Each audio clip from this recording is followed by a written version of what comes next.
convite que o LEPARC, que é o Laboratório de Estudos e Pesquisas Antropológicas e Arqueológicas da UFPEL, recebeu para fazer uma exposição para o Dia do Patrimônio. E aí o convite já veio com a apresentação do tema. O tema desse ano é ocupação feminina.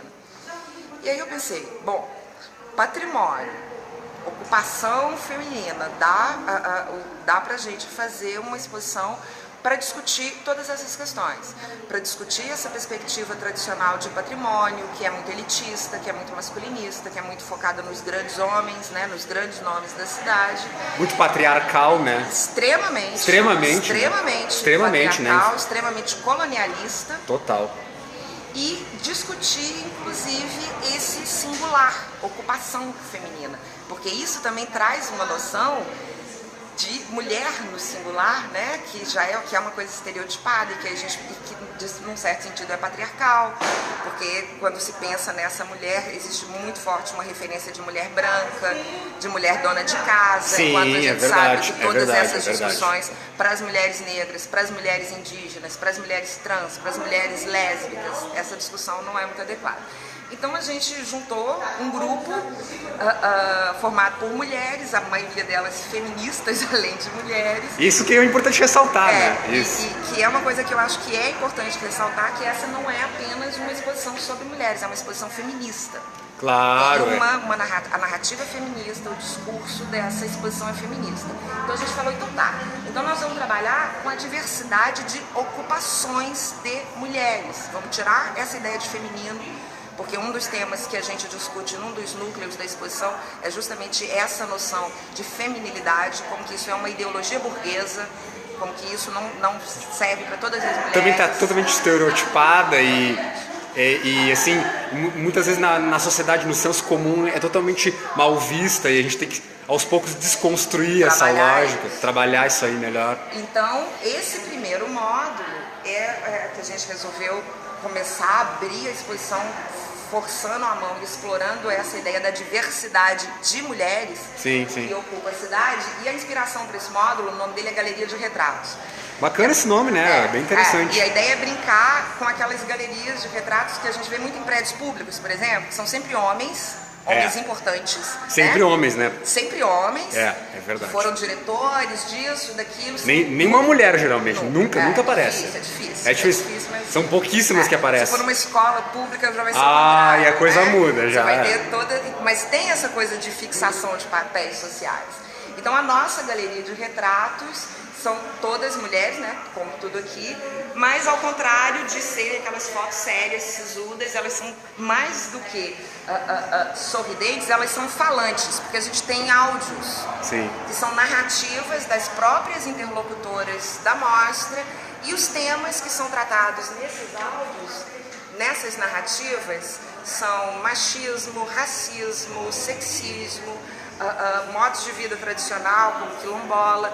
E aqui a gente tem mulher em situação de rua, a gente tem várias mulheres negras, a gente tem mulheres quilombolas, a gente tem mulheres pescadoras, a gente tem mulheres relacionadas aí a essa famosa culinária da cidade. Então tem a Dona Chininha, que é uma quituteira, a gente tem mulheres lésbicas, a gente tem mulheres trans aqui. E a gente tem também mulheres em atividades profissionais que tradicionalmente, corriqueiramente, são ocupadas por homens. Que é o caso da Ilô, que é uma DJ. Uma DJ, mas poucas mulheres, senão a única da cidade, exato. É a mais antiga do estado em ocupação. A gente tem a Cleusa, que é taxista.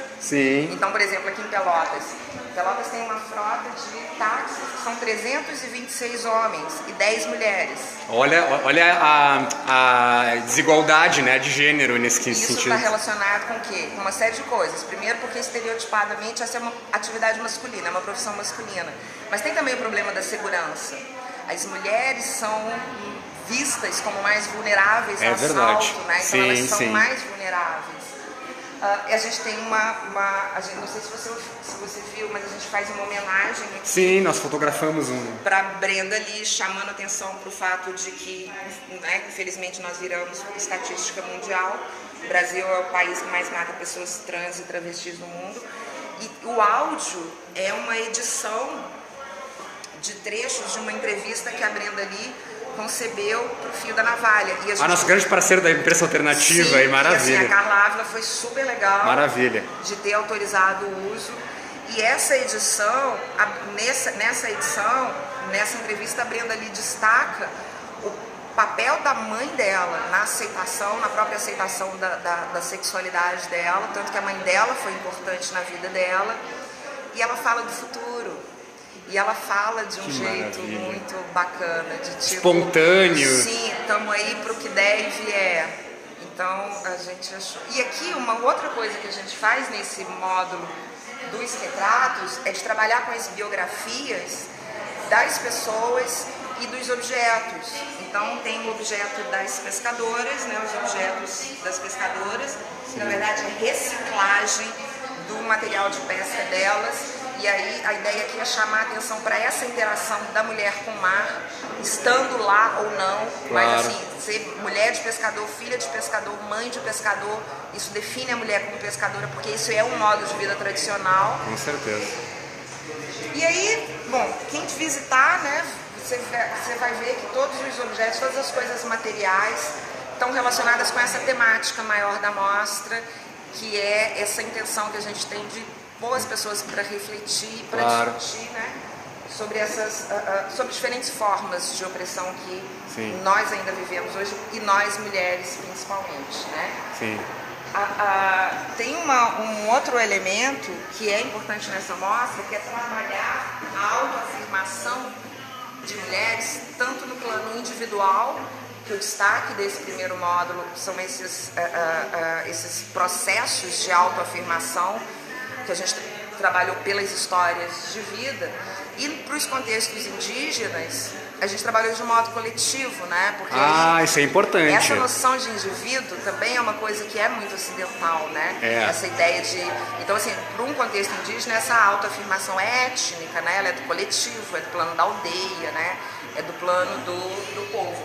Então, esse é o módulo Caigangue. Que joia! Aqui, a gente tem um conteúdo, uma discussão aqui, que é algo que deveria ser de conhecimento de todo mundo aqui no sul do Brasil, porque isso acontece no Brasil, no Uruguai e na Argentina, mas que é uma coisa que ao longo do tempo se perdeu. Esses símbolos, esses desenhos que são muito comuns nos trajes gaúchos, aparecem no poncho, na faixa, aparecem no lenço de pescoço, na bombacha, alpargata, mateira.